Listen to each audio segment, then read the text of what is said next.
Қайырлы күн достар, менің каналыма қош келдіңіздер. Бүгін біз армян халқының гата піспенан, яғни печеньесін әзірлейтін боламыз. Піспенан өте қарапайым қоспалардан әзірленеді. Қамырына бізге 125 мл айран, жарты шай қасық ас содасы, шым тұз, 2 ас қасық шекер, 1 дана жұмыртқа, 75 грамм сармай, 250 грамм ұн. Алдымен мискаға айран мен ас содасын қосамыз. Және де венчикпен әбден көпіршіктенгенше араластырамыз.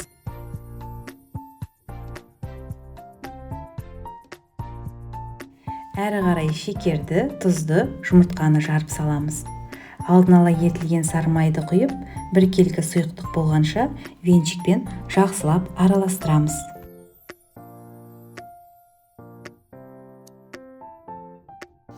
Сұйық массамыздың үстіне ұнды салып, жұмсақ қамыр елеп аламыз.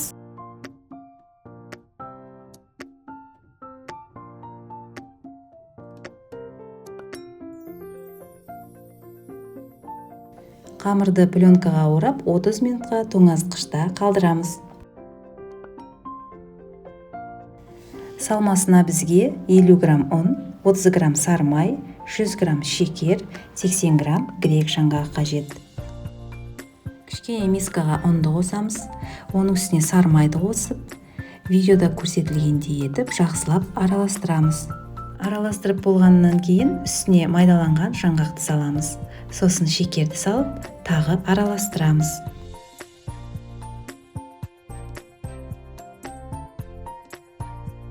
Тоңазытқыштан қамырды шығарып, ұн сеуіп отырып, жұқалап жаямыз.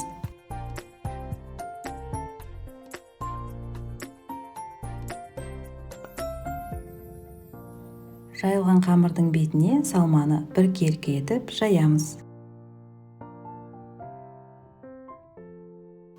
Рулет тәрізді орап шығамыз.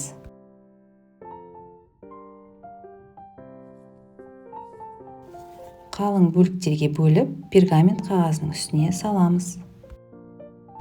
Бетіне жұмыртқаның сарысын жағып, 180 градус алдын ала қыздырылған пеште 30-35 минутқа қойып пісіріп аламыз. Сіздер пештеріңіздің ыңғайына қарай бақылап қойып отырыңыздар. Мінекей, біздің дәмді жұпаристы печеньеміз дайын болды.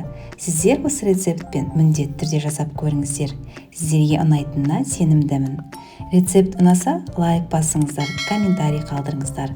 Каналыма тіркеліп алыңыздар.